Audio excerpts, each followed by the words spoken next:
Wouh! Alors, ça fait quelques temps maintenant qu'on s'est pas entendu. Je suis très désolé pour ça. J'en avais parlé dans l'épisode juste avant, que c'était possible que sur la période de Noël et tout, il y allait rien avoir. Et je m'excuse fortement pour ça. Malheureusement, j'ai pas pu louer le matériel pour les vacances. Donc, j'ai pas pu enregistrer d'épisode. Mais maintenant, je suis de retour et plus fort que jamais. Jingle. Maxcentrisme. Alors, donc, déjà, bonne année à vous. C'est super cool. Je suis trop content de réenregistrer cet épisode. Attendez, je vais enlever mon casque. Hop. J'avais un casque sur la tête, mais il me gênait. Je mets tout le temps un casque au début des épisodes pour pouvoir réécouter le son après, mais j'ai pas modulé mon truc pour avoir le retour directement dans mes oreilles. Donc, en fait, ça me sert à rien. J'ai juste chaud aux oreilles quand je le porte. Donc, je préfère l'enlever. Il y a plein de choses qui se sont passées, hem, d'où on doit parler et c'est surtout des choses personnelles qui me concernent moi et avant ça, déjà, faut dire que, pour enregistrer cet épisode aujourd'hui, c'était un peu chaotique parce que j'avais, réservé mon matériel, pour aujourd'hui. Sauf que malheureusement, la personne qui est censée le gérer de base, n'était pas là aujourd'hui et je l'ai appris que quand j'étais déjà au campus. Donc j'ai dû demander à un autre référent qui avait pas le temps. Donc j'ai d'abord travaillé sur autre chose, puis ensuite il a eu le temps de me donner le matériel. J'ai pu prendre le matériel et ce qui est drôle, c'est qu'il m'a dit: «Ouais, vérifie bien que tu as tout parce que moi après j'ai pas le temps de nouveau» et je suis en mode: «Ouais, bah là c'est bon, tout est bon». Et c'est pas que là, il vient de partir que je commence à mettre en place mon setup. J'ouvre la petite housse où il y a le micro dedans. Et de base, il y a une mousse pour protéger le micro. Sauf que là, il n'y était pas. Et c'était vraiment, je pense, 2 minutes après qu'il était parti. Et j'étais en mode, ah, bah, j'ai pas bien fait mon travail de vérifier le matériel. Donc aujourd'hui, on enregistre sans mousse en espérant que ça va pas faire trop de son parasite. Normalement, j'ai un peu écouté, ça devrait aller. On croise les doigts. Il y a eu ça. Et puis, j'enregistre pas au studio où j'enregistre d'habitude. Je suis dans le studio officiel, en fait, de l'école. De base, je vais dans un studio son qui est pas fini, qui est tout moche et tout. Mais moi, j'aime bien, je kiffe l'ambiance, j'aime bien m'enregistrer par terre. Là, rien ne va, je suis à une table. Non mais on est où? Pour ceux qui regardent sur YouTube, vous le voyez même pas, parce que, mis à part d'avoir sélectionné, d'avoir pas eu de mousse pour le micro, j'ai aussi sélectionné dans ma réservation le mauvais objectif. Parce que je m'étais dit, toutes les autres fois, bon ça c'est pour ceux qui regardent en vidéo, donc shout out aux 5 personnes qui regardent les vidéos sur YouTube. Mais en gros, j'ai toujours un peu galéré parce que l'objectif que j'avais, fallait que je le mette loin de moi pour avoir une image, bah, loin de moi, logiquement. Et il y a des objectifs qui ont cette fonctionnalité, mais plus facilement.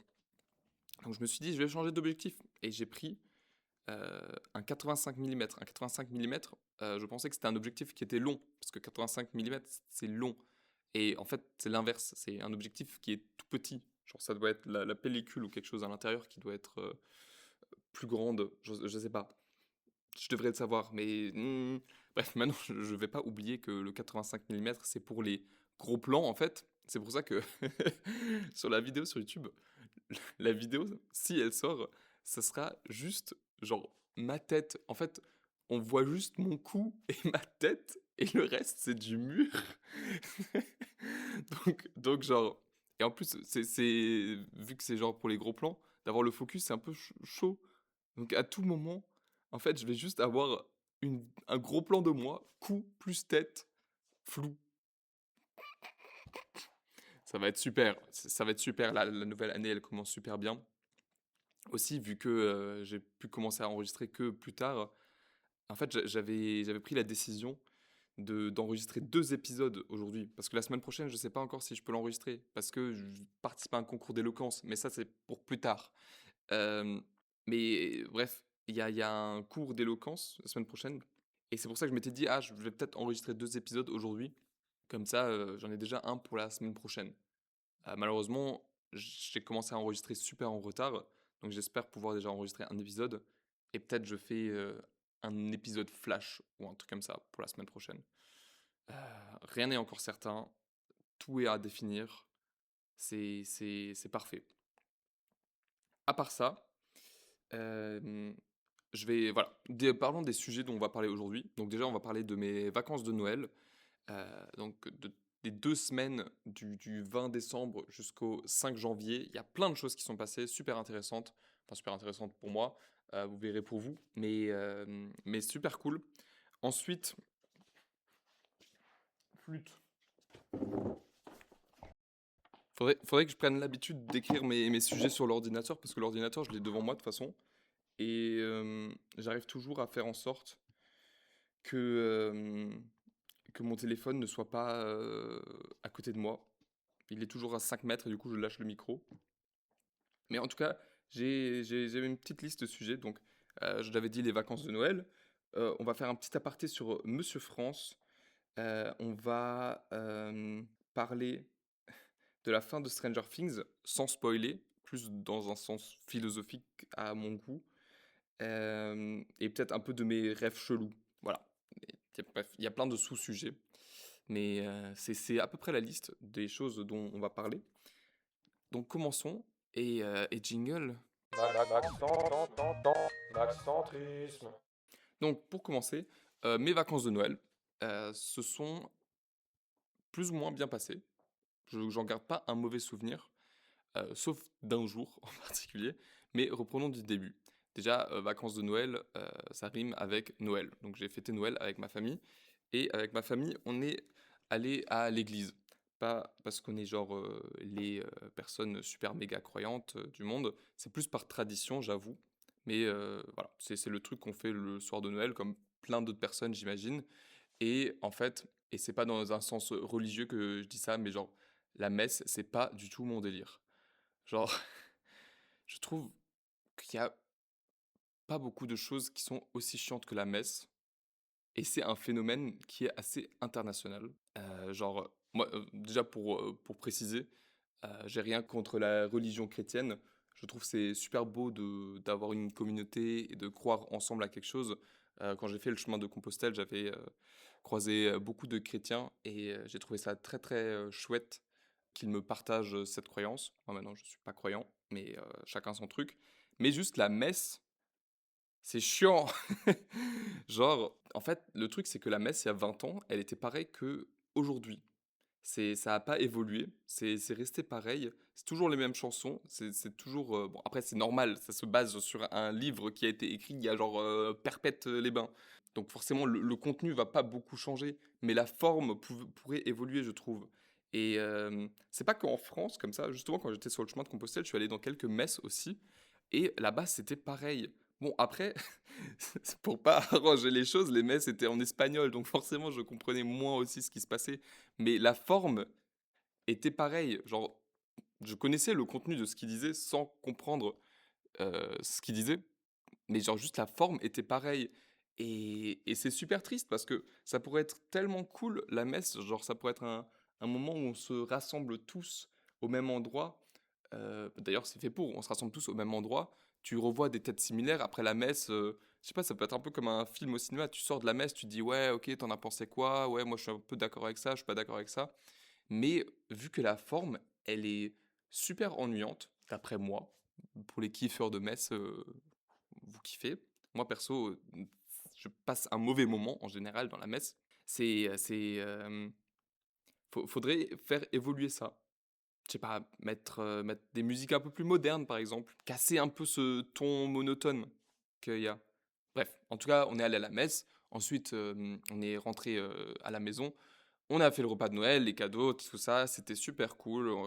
C'était un super soir de Noël. Le lendemain, enfin pas le lendemain, mais quelques jours après, on a aussi une tradition qui est de faire une marche au flambeau. C'est comme le nom l'indique, tu vas à un endroit, tu achètes un petit flambeau, tu l'allumes et tu fais une petite balade. Là, en l'occurrence, on monte une sorte de mini montagne, enfin plutôt dans une forêt, c'est une montée. Et, euh, et quand tu es tout en haut, il y a un sort de chalet qui propose du vin chaud, du chocolat chaud. Je sais pas si c'est pour la bonne cause, mais en tout cas, tu peux donner, pour un vin chaud, tu peux donner autant d'argent que tu veux. Donc j'imagine que c'est pour que ça doit être un événement associatif. C'est toujours très très chouette cette balade, même si On dirait un peu qu'on est, vu que t'es avec plein de gens et qu'on a tous un flambeau en main, ça fait toujours un peu cet effet, ouais, on va aller brûler des sorcières, qui est pas, qui est toujours un peu bizarre, mais ça reste quand même un moment cool. Et le fait de se balader en forêt, de toute façon, c'est toujours bien pour l'esprit. Avec un flambeau, peut-être encore mieux. Je sais pas si ça stimule notre cerveau, peut-être. Donc on a fait ça. Et en fait, et c'est bien parce que je trouve ma transition doucement. En gros, pendant toutes les vacances de Noël, avec ma sœur et un de mes meilleurs amis, on a regardé Stranger Things. Euh, Ça s'est réparti. De temps en temps, lui, il est venu chez nous. Et tous les trois, on a regardé ensemble les épisodes. Et le processus de regarder les épisodes était cool, mais la réalisation de la saison en général était très désagréable. Dans le sens où ceux qui ont vu la saison de Stranger Things vont me comprendre. Et comme dit, je vais pas spoiler, je vais juste donner un peu mon avis sur toute la situation qui est avec Stranger Things et autour. En fait, pour résumer la saison, t'as toute l'histoire, t'as de l'histoire qui est là. Bah, forcément, la série, elle a un scénario. Mais si t'enlèves l'histoire, j'ai l'impression qu'il reste plus grand-chose. En fait, la saison 1, 2 et 3, désolé s'il y a un bruit de fond, je sais pas d'où ça vient. J'ai l'impression qu'il y a un courant d'eau qui passe dans le fond. J'espère que ça s'entend pas. En tout cas, dans la saison 1, 2, 3 et 4, en fait, même si t'enlevais l'histoire, l'ambiance était omniprésente. Dans la saison 1 et 2, c'est une ambiance un peu mystérieuse, glauque comme ça. La saison 3 a plus cette ambiance années 80 qui est très très présente, très nostalgique. Et la saison 4 a de nouveau une ambiance un peu plus glauque comme ça. Et même si t'enlevais l'ambiance, les personnages, comment ils interagissaient ensemble, et c'était juste tellement chouette à voir. Et dans cette saison 5, tout ça n'y est plus. En fait, les dialogues sont souvent super bateaux. Bon, pas tous, hein, forcément, tu peux pas tout trouver nul, mais tout est un peu bateau. Si t'enlèves l'histoire, comment les personnages interagissent, ça donne pas le même baume au cœur qu'avant. Et je dis pas ça par nostalgie, c'est vraiment factuellement, ça se ressent que c'est moins bien fait. Et globalement, la saison s'est terminée sur une touche plutôt amère pour tout le monde, pas parce que la fin est super dramatique et tout, mais juste parce que tout le monde a ressenti la fin comme plutôt mauvaise. Ce que moi, ce qui moi me perturbe un peu. Ah non, un petit truc avant. En fait, quand le dernier épisode est sorti, les gens étaient tellement déçus qu'il y a une théorie qui a commencé à être faite sur Internet, comme quoi le dernier épisode était un faux épisode et qu'un dernier épisode caché allait sortir. Donc, je sais pas, le dernier épisode est sorti le 3 janvier. Non, le 1er janvier, je crois. Et en fait, il y a toute une théorie qui s'est mise en place comme quoi le 7 janvier, un autre épisode allait sortir. Et ça, j'ai trouvé que ça, c'était beau. Parce que, en fait, Stranger Things, ça reposait tout le temps. Mes cheveux, c'est n'importe quoi. Euh, Stranger Things, ça a reposé toujours vachement sur les théories des fans, je trouve. Ça faisait partie de l'expérience de regarder la série, après avoir fini un épisode, d'aller sur les réseaux et de regarder les théories. C'était toujours trop trop cool. Ça a rajouté quelque chose à l'ambiance. Et là, pour la saison 5, c'était pareil. Déjà pour les épisodes d'avant, mais surtout pour le dernier, où j'ai l'impression que toute la communauté de Stranger Things s'est mis ensemble encore une dernière fois pour essayer de trouver quelque chose. Et juste le fait que les gens ont essayé de trouver quelque chose, ça m'a vachement réconcilié avec la fin. Parce que déjà, au final, peut-être que tu peux croire aux théories, tu fais ta propre fin, d'une certaine manière. Mais aussi juste ce sentiment de communauté. J'ai trouvé ça très très beau. Et il n'y a pas ça dans beaucoup de séries. Dans beaucoup de séries, juste la fin est nulle. Et bah, tout le monde est déçu. Et là, tout le monde s'est encore mis ensemble une dernière fois pour montrer qu'on peut nous-mêmes créer cette ambiance-là. Maintenant, ce phénomène est un peu allé trop loin, à mon goût. Parce que après quelques jours, semaines, que le dernier épisode est sorti et que toutes ces théories sont sorties et tout, en fait, les gens ont commencé à créer leur propre fin, à créer leur propre épisode 9, grâce notamment à l'IA. Et je parle beaucoup de l'IA et c'est un sujet chiant, je sais, mais d'un côté, je trouve que c'est toujours un peu marrant parce que d'un certain côté, la communauté internet et artistique est plutôt d'accord que l'IA, on ne veut pas l'utiliser. Et au final, là, les gens ont littéralement uploadé des épisodes de Stranger Things, enfin l'épisode que les gens se sont imaginés. Donc c'est les fans qui sont créés leur propre épisode pour la série et je trouve c'est un peu bizarre parce que ça joue un peu avec le fait que genre on n'arrive pas à accepter la fin de quelque chose. Il y avait eu un peu le même phénomène il y a quelques années avec, Justice League, donc un film de super-héros qui je crois est sorti en 2014-2015, peut-être 2016, avec Batman, Superman, tout ça. Et le film avait aussi beaucoup déçu les fans et tout. Une fois que, quelques mois après que le film était sorti, en fait, pendant le tournage, il y a eu plein de bourdes qui se sont passées. Il y avait un réalisateur de base, mais pendant le tournage, il y a sa fille qui est morte, donc obviously, il est allé chez sa famille pour s'occuper de ses émotions et de sa famille. Donc il a abandonné le tournage. Il y a un autre réalisateur qui est venu le remplacer, qui a mis une touche beaucoup plus familiale, alors que le film était censé de base être beaucoup plus sombre. Bref, plein de trucs comme ça qui ont fait que le film, quand il est sorti, il était pas si bien au final.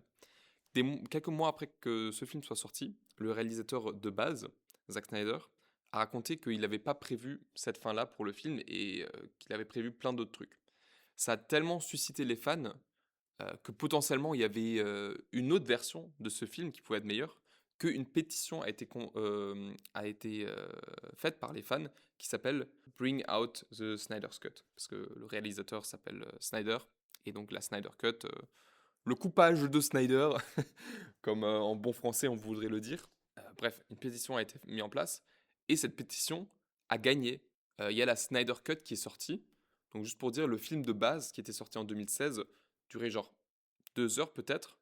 La Snyder's Cut qui est sortie, je crois, en 2019, 2020, faisait 4 heures. 4 heures. Et donc il y a eu déjà ce phénomène dans le passé, mais là c'était quelque chose qui a pris du temps à se mettre en place. Et là ça a été mis en place que quelques semaines après la fin de Stranger Things, parce qu'on a décidé, en tant que fan, ouais, la fin nous a pas plu, donc on la change, on la fait comme nous on le veut. Et c'est un peu, je sais pas si dangereux c'est le bon terme, mais ça fait que juste, on n'accepte pas la vision de quelqu'un sur quelque chose. C'est-à-dire que là, bah, les Duffer Brothers, ils ont fait Stranger Things comment? Peut-être, il y a sûrement, c'est sûrement pas comme ça, peut-être qu'ils voulaient le finir, mais au final, comment c'est sorti, c'est leur vision du truc, c'est comment eux le voient.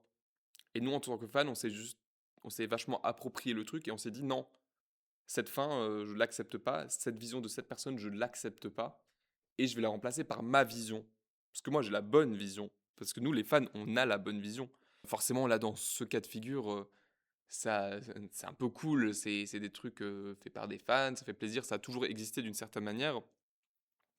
Mais j'espère que ça va pas devenir un truc trop récurrent, où juste en tant que fan, on se dit, ah, cette vision-là me plaît pas.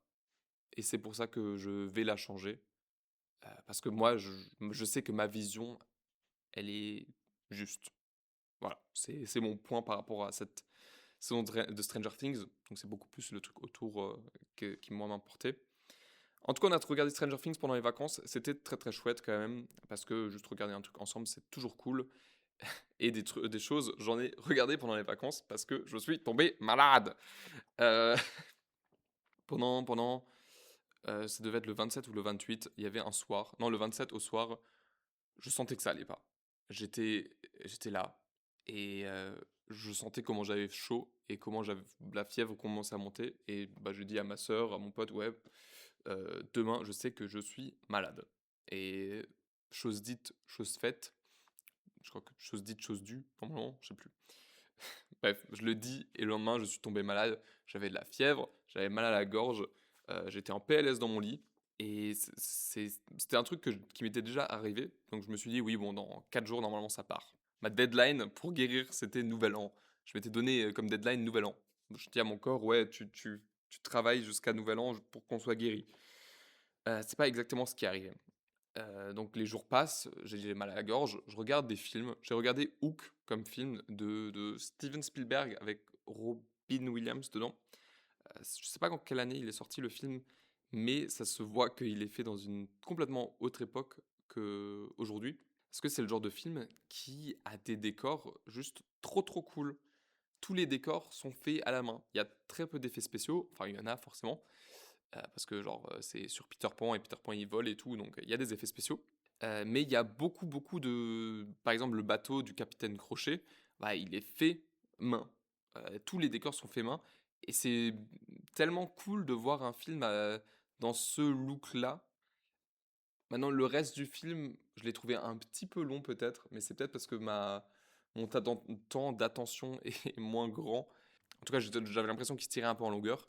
Mais ce truc de décors qui existent et qui sont vrais, ça a quand même un charme. Et j'espère qu'un jour, on pourra refaire ça dans les grands studios hollywoodiens. Qu'on se dise à un moment, ok, le fond vert, on gagne du temps, de l'argent et de l'énergie. Mais que la vraie création artistique, vrai truc, sera toujours plus cool. Parce que même les acteurs, si tu es devant un fond vert et qu'on te dit, ok, maintenant tu dois t'imaginer, tu es sur un bateau, il y a un requin qui t'attaque, le requin c'est genre une grosse boule verte qui te saute dessus avec des poings. Alors que si tu es genre sur un vrai bateau, enfin sur un vrai bateau ou sur au moins une maquette d'un bateau, bah, tu vas forcément, je pense, un peu mieux jouer. Et ça sera peut-être plus crédible. Alors ça dépend aussi, je peux avoir tort, les Pirates des Caraïbes ont été faits sur beaucoup de fonds verts, et c'est très crédible pour autant. Mais c'est juste une petite réflexion que je me suis dit quand j'ai vu le film. J'ai regardé le film Hook, j'ai regardé le film Parasite, qui est très très cool, qui m'a vachement angoissé, parce que, petit spoiler, le film Parasite, ça parle de personnes qui s'incrustent doucement dans la vie d'autres, et il y a un petit plot twist à la fin. Enfin, pas à la fin, mais au milieu du film, donc là c'est un petit spoiler. Mais en gros, en fait, cette famille de pauvres qui s'est incrustée dans cette famille de riches, dans la cave de la famille de riches, il y avait quelqu'un qui habitait tout du long dans leur maison sans que la famille était au courant. Et c'est mon plus grand cauchemar. J'ai parlé avec une amie récemment, c'est quoi les trucs qui me font peur dans les films, et c'est une fois les gens qui vieillissent vite, et il y a ce truc de t'es chez toi, et je sais pas, depuis 4 ans, il y a quelqu'un qui habite dans un trou derrière ton armoire et qui sort parfois. Ah, c'est horrible. Ah. En plus, le truc, c'est que dans la chambre chez mes parents, là où j'habite, j'ai 2 portes. Enfin, waouh, le mec, il a 2 portes. C'est un grand fou, lui. Non, j'ai une porte pour rentrer, mais j'ai encore 2 portes qui mènent dans une sorte de pièce annexe, entre guillemets, qui est genre le chauffage principal de la maison. Et je me suis souvent dit, punaise, s'il y a des cambrioleurs ou quelqu'un qui vient, il peut se cacher derrière cette porte-là, et la nuit, il se ressort pour me tuer ou un truc comme ça. C'est genre l'endroit parfait pour le faire. Sauf qu'en fait, tu peux pas ouvrir la porte de l'intérieur du chauffage, bref, c'est un mécanisme comme ça. Donc ma peur était complètement injustifiée, mais je l'ai appris que l'année dernière. Mais quand même, c'est un truc que... C'est une corde sensible pour moi, et Parasite a tiré cette corde sensible vachement loin. Ah, mais très bon film aussi. En tout cas, j'étais malade et j'ai pu donc regarder ces films pendant mon état maladif. Mon état qui s'améliorait dans un premier temps. Ma fièvre descendait, mais j'avais toujours mal à la gorge. Et c'est trop trop chiant, parce que c'est ce mal de gorge que quand t'avales, t'as mal. Donc manger, c'est pas un plaisir. Et en fait, je sais pas pourquoi, dans la vie de tous les jours, on n'avale pas beaucoup. En fait, on n'est pas là dans nos sièges à faire ou comme ça toute la journée. C'est surtout quand t'as mal que genre tu fais que avaler. En tout cas, moi je le fais. C'est un peu maso. Et en même temps, en fait, je sais pas si c'est genre un truc du corps où moi je me dis, ouais, peut-être si j'avale la prochaine fois, ça fera moins mal. Alors que c'est débile, ça fera pas plus mal, peut-être juste plus. En tout cas, mon corps a pas trop respecté la deadline de Nouvel An. Même si Nouvel An, j'allais mieux. J'étais sous Doliprane et j'essayais d'être fort. D'être fort. Non, juste de passer un bon moment, en fait. Euh, et en fait, à Nouvel An, en vrai, ça allait mieux aussi. Donc, j'avais même pas tant d'efforts à faire. C'était un peu d'effort, mais ça allait.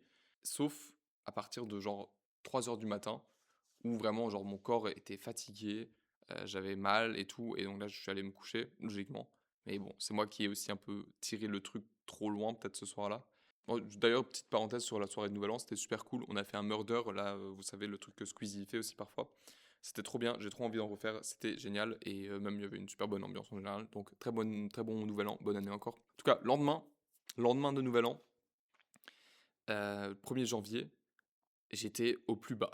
Au plus bas. Non, je mets les guillemets, forcément, il y a toujours des gens qui vont pire, donc je n'ai pas trop à me plaindre non plus, mais c'est ce qui m'est arrivé. Et là, mes parents, ils m'ont dit, bon, Maxime, faut qu'on aille chez le médecin. Et j'étais d'accord parce que le 2, j'étais censé aller au ski et le ski malade, c'est quand même pas très cool. Donc mes parents, ils m'emmènent chez le médecin, ils me prescrivent des médicaments, je les prends. Je vais chez moi à la maison et il y a encore des amis à moi parce que c'est les amis avec qui j'étais allé censé aller au ski. Du coup, ils dormaient encore chez moi ce soir-là. On est chez moi, on est sur le canapé et moi, je voulais faire une petite sieste et je voulais pas être tout seul. Je sais pas pourquoi. Donc je me couche sur le canapé comme ça et en fait, je sais pas, il y a toute la douleur, toute la fatigue, tout et j'étais pris d'un sentiment d'un coup de comment dire? De peur d'être tout seul et genre il y avait tout le monde autour de moi et j'étais genre juste dans mon coin en train de verser quelques larmes, en train de pleurer un peu, de fatigue je pense surtout. Mais c'est à ce moment-là où j'étais vraiment en mode: «Punaise, c'est» voilà et bref, il y a personne, qui m'a vu, parce que, en fait, c'était un peu chiant parce que genre 2 minutes avant, j'avais l'occasion d'aller dans ma chambre et et je l'ai pas saisi et là, en fait, je pouvais plus partir parce que si je me levais, bah, les gens allaient voir que, j'étais en train de pleurer et bon, de base, il y a pas de honte à pleurer, j'en suis, conscient, mais c'est toujours un état, dans lequel, tu es très vulnérable et j'étais pas dans le mood à partager cette, vulnérabilité. C'est pour ça que je voulais un peu le cacher. En tout cas, j'étais pas prêt à le partager à ce moment-là. Mais ensuite, ça allait mieux, les médicaments ont aidé, j'ai pu guérir, j'ai pu aller au ski avec mes potes, c'était trop bien. On a passé un super week-end, en tout cas moi, j'espère les autres aussi. Et globalement, c'est ce qui s'est passé pendant les vacances. Le seul truc que... Enfin, je vais pas détailler tout mon week-end de ski, mais c'était assez drôle parce qu'il y a souvent des blèmes sur le télésiège qui me sont arrivés. Par exemple, une fois, je suis monté sur le télésiège avec les autres et je sais pas trop comment j'ai fait, mais j'ai perdu un de mes skis sur le télésiège et genre pas perdu, genre il est pas tombé du télésiège. En fait, j'avais encore le temps de le rattraper, ce qui était très bien. Comme ça, on n'avait pas du mal à le récupérer. Mais en gros, du coup, en sortant du télésiège, j'ai dû faire du slide avec un ski. En tout cas, j'étais censé faire du slide avec un ski. Sauf que j'ai pas réussi. Et donc, je suis tombé et j'ai emporté tout le monde dans ma chute. Et c'est pas arrivé qu'une seule fois. Donc, il y a ça qui est arrivé pendant le ski. Euh, Sinon, un petit aparté, quand j'étais malade, j'ai regardé un épisode de Bridgerton avec ma petite sœur et ma mère. De base, je regarde pas du tout Bridgerton. Là, c'est juste, je sais pas, j'étais dans le mood à m'asseoir et de regarder un truc et pas seul dans ma chambre. Du coup, je me suis posé avec eux deux qui étaient en train de regarder et c'était ok. Je pense que Bridgerton, c'est pas trop mon type de série. Mais après, j'ai l'impression que ça fonctionne un peu comme Stranger Things, dans le sens où t'as une intrigue, mais c'est pas ça qui fait la force de la série, c'est plus, je sais pas, la complicité entre les personnages, les costumes, la musique, que c'est un peu toute l'ambiance que ça dégage qui crée plus l'engouement autour de la série que plutôt l'intrigue en elle-même. Après, j'ai vu un épisode, donc je suis pas la bonne personne pour juger. Peut-être je regarderai une fois en entier, qui sait. À voir. Mais en tout cas, j'ai passé un bon moment, mais j'aimerais bien vous poser la question est-ce que, est-ce que vous aimez bien commencer les choses au milieu? Quand je parle d'un film, d'une série, d'un livre, je sais pas pourquoi, je prends beaucoup plus de plaisir à regarder un film quand je le regarde, quand je commence à le regarder au milieu. Moi, c'est pas ce que je fais au quotidien, de commencer des films au milieu. Mais je sais pas, je trouve que là, par exemple, c'était même pas Bridgerton, c'était Queen Charlotte, donc le spin-off. Et c'était vraiment un épisode au pif, peut-être au milieu de saison, peut-être fin de saison, je sais pas. Mais en tout cas, le fait de regarder comme ça l'épisode, je me suis pas senti perdu. J'ai posé deux, trois questions à ma mère et ma petite sœur pour avoir un peu le contexte. Bon, eux, ils ont dit que j'en ai posé beaucoup. Mais j'ai un petit plaisir à faire ça. Par exemple aussi, Il y avait un soir où je suis rentré chez moi et il y a mes parents qui étaient en train de regarder Indiana Jones, le nouveau là, qui est sorti il y a quelques années. Et bah, il devait être à 15 minutes de film, mais ça m'a beaucoup scotché. Et j'avais envie de continuer à regarder, alors que j'avais pas vu le début. Et ça me le fait avec plein de choses. Genre, il y a des vidéos YouTube parfois, je les commence, et je fais exprès, genre 5 minutes après, pour être déjà un peu dans l'action. Je pense que j'ai un peu du mal avec les introductions parfois. Mais non, genre, le truc qui arrive pas, c'est que je vais sur Netflix, que je choisis un film et que je le commence au milieu non plus. Non, je regarde les films en entier aussi. Mais c'est juste que je trouve qu'il y a un mood qui se dégage de regarder, de commencer les choses par le milieu. Et j'avais écouté un podcast à un moment, euh, allemand, d'une femme qui s'appelle Sophie Passmann, qui parle du fait qu'elle pense que sur Netflix, à un moment, il y aura un sort de truc qui s'appelle Netflix TV, qui consisterait à, euh, à plusieurs chaînes de télé Netflix en fait. Genre, je sais pas, t'as Netflix 1, Netflix 2, Netflix 3.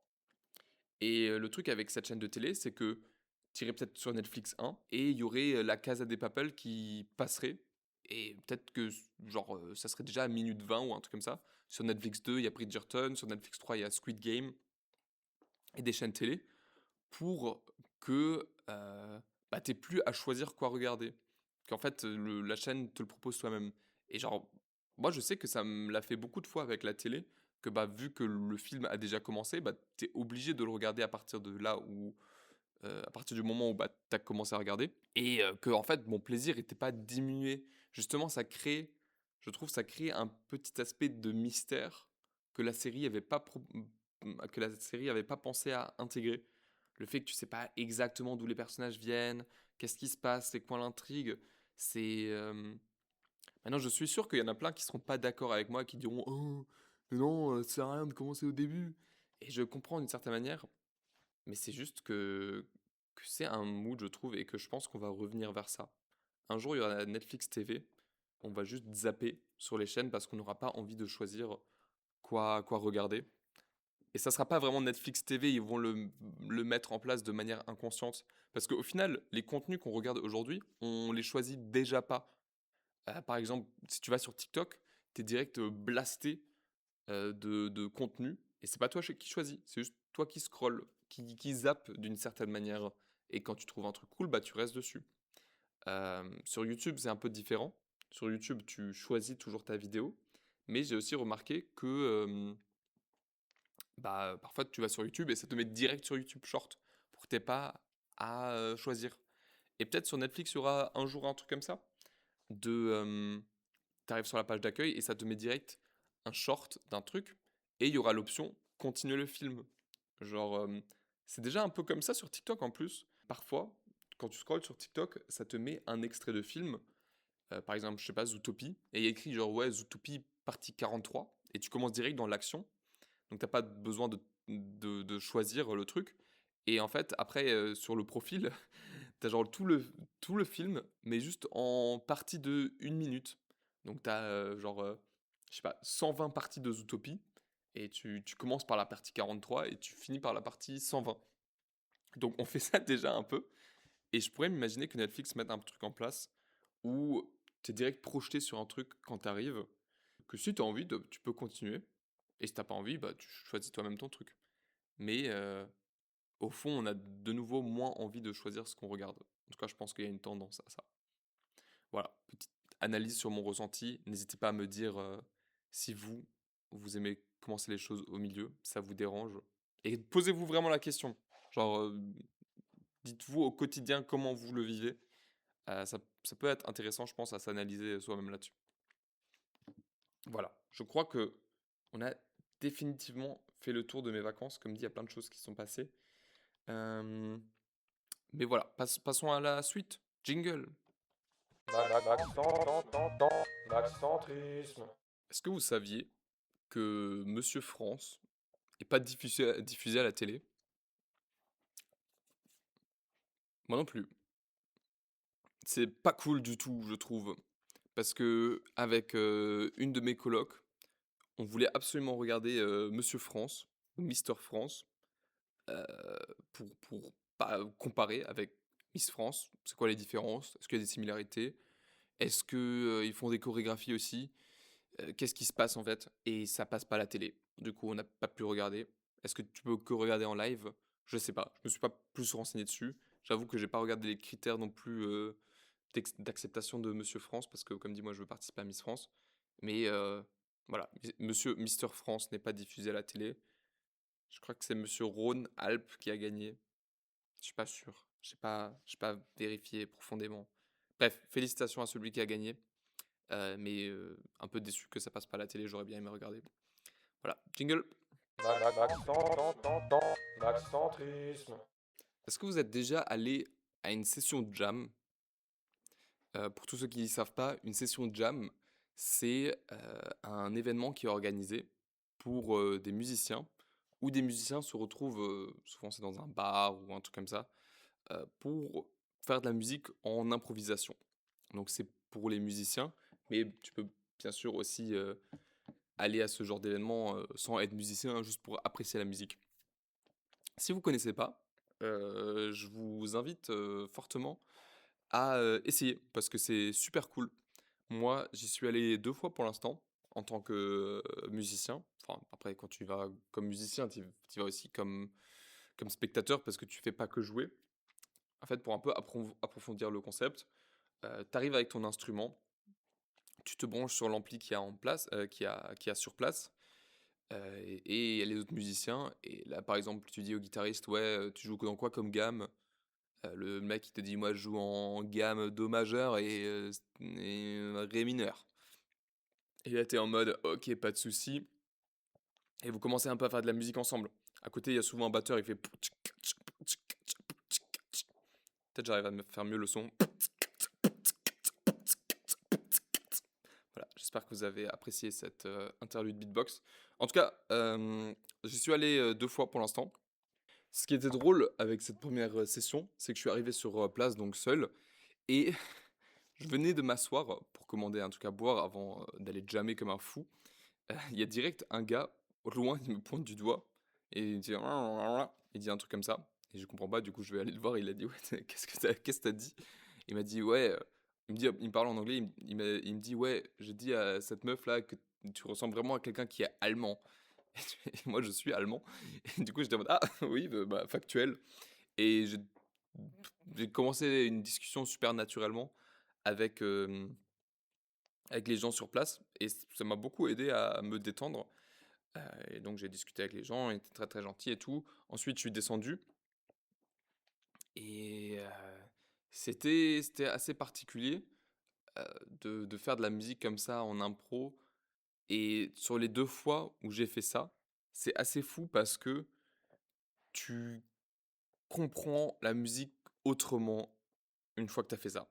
Mais plus au niveau du ressenti.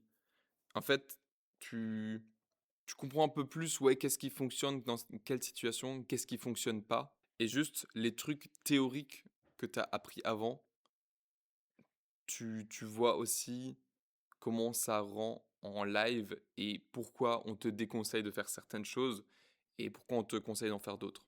Il y a toujours ce dicton que les règles sont là pour être brisées. Et moi, je vivais un peu dans ce lifestyle parce que je suis trop un délinquant. Wesh. Non, mais j'ai compris, ok, dans certaines situations, il vaut mieux que je respecte les règles. Et une fois que je les aurai bien compris, je vais me les réapproprier à moi. Donc c'est ça mon but en ce moment.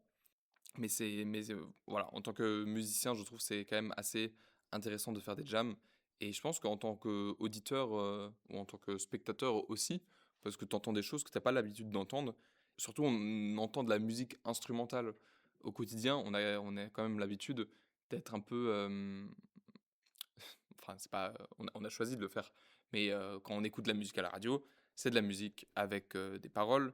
Quand on écoute de la musique nous-mêmes, c'est de la musique avec des paroles. Et c'est normal parce que c'est ce qui nous parle. C'est ce que je fais aussi. C'est s'il y a des paroles, on peut s'identifier à ce que la personne raconte. Et juste le fait de chanter avec, c'est quand même cool. Mais juste le fait d'écouter un peu de musique parfois juste instrumentale, ça permet aussi de créer autre chose. Moi, je pourrais pas que écouter de la musique instrumentale, mais d'aller à des soirées jam comme ça, c'est la bonne occasion de s'y découvrir, en tout cas, ou de découvrir des choses qu'on connaissait peut-être pas. En tout cas, peut-être juste accepter le fait qu'il n'y a pas la musique avec parole qui existe et que c'est super chouette comme découverte. Donc voilà, petit conseil, euh, tapez dans votre ville soirée jam et allez-y avec des potes. Je pense que vous allez passer un super bon moment, une super bonne soirée. Et peut-être vous allez aussi discuter avec des artistes et en apprendre plus. Et peut-être ça va vous donner envie de vous-même faire de la musique. Donc allez à des soirées jam, c'est vraiment trop trop cool. Maxcentrisme. C'est l'heure du fun fact animal. J'ai pas eu beaucoup le temps de. Enfin, j'ai oublié. Voilà, je vais être complètement honnête, j'ai complètement oublié le fun fact animal. Donc j'en tire un de mon chapeau. J'ai demandé à ma coloc hier, ouais, dis-moi le nom d'un animal. Elle m'a dit chat, chien, loup. Bon, sur le chien, on n'a pas encore fait, mais le chien, c'est ultra boring comme animal, donc j'avais la flemme de chercher. Mais les deux autres, bah, j'ai déjà fait un fun fact animal là-dessus. C'est pas grave. Le fun fact animal, ça va être sur le cochon. Est-ce que vous savez pourquoi les cochons ont la queue en tire-bouchon? Peut-être vous le savez, mais pour ceux qui savent pas, je vais vous l'apprendre. En fait, les cochons de base, ils n'avaient pas la queue en tire-bouchon. C'est seulement quand on a commencé à les élever pour bah, les tuer et les manger par la suite, et surtout dans comment ça s'appelle déjà? Dans la grande exploitation animale, que en fait, les cochons, vu les conditions de vie et vu qu'ils sentent qu'ils vont mourir et tout, bah, avec le stress et tout, ils, la queue a commencé à se mettre en tire-bouchon. C'est, un comment ça s'appelle? C'est une réaction au stress en gros. Donc voilà, vous savez pourquoi les cochons ont la queue en tire-bouchon. J'avais appris ça à l'époque, grâce au Rire Jaune qui faisait une émission qui s'appelait Le Show Jaune et il avait analysé justement une vidéo où il y avait un cochon qui avait la queue en tire-bouchon. Et je crois que si tu passes ton doigt sur le dos comme ça, la queue se détend de nouveau et elle est de nouveau normale. Voilà, petit fun fact sur les cochons. Jingle. Maxcentrisme. Donc, nous arrivons sur la fin de cet épisode et comme chaque épisode, on va le conclure avec la musique pour la maxi playlist. Pour la musique, j'ai vraiment du mal à la choisir, j'avoue, parce que en fait, en ce moment, je suis dans une phase où j'écoute pas beaucoup de musique. Enfin, j'en écoute, mais un peu par, je sais pas si par dépit, c'est le bon mot, mais en fait, j'arrive pas à trouver quelque chose de nouveau. Je trotte sur les trucs que je connais déjà. J'arrive pas à accrocher à un nouveau truc. J'ai pas vraiment envie d'écouter du métal. J'ai pas vraiment envie d'écouter de la pop. J'ai pas vraiment envie d'écouter du rap. J'arrive pas à trouver mon truc en ce moment. Et genre, je suis en train d'hésiter à mettre euh, End of Beginning de Joe parce que c'est une super musique. Je suis en train de réfléchir de mettre Fate of Ophelia parce que c'est une super musique. Je réfléchis aussi à mettre, comment elle s'appelle? Another Day in Paradise de Phil Collins, je crois, parce que c'est une super musique. Et j'arrive pas. Mais c'est genre des chansons qui sont cool, mais genre, je les ressens pas en ce moment. Et c'est un peu triste. Ok, c'est bon, j'ai choisi ma musique. C'était pas évident, mais je vais mettre In the Pool de Kensuke Ushio, qui est... je choisis celle-là parce qu'elle est en rapport avec ce que j'ai raconté avant. C'est une musique seulement instrumentale qui est dans le film Chainsaw Man. C'est un film animé qui était assez cool aussi. Mais bon, du coup, c'est une musique seulement instrumentale qui donne beaucoup d'émotions et tout. Et c'est pour mettre en valeur les musiques instrumentales. Donc, je choisis celle-là pour la maxi playlist aujourd'hui. Voilà. Après moult péripéties et tout, on arrive à la fin de cet épisode. Moi, ça m'a fait super plaisir de revenir. J'espère que vous aussi, ça vous a fait plaisir de m'écouter. Je vous souhaite encore une bonne année. Je vous, je vous dis à la semaine prochaine Je vous fais plein de petits bisous et à la prochaine fois.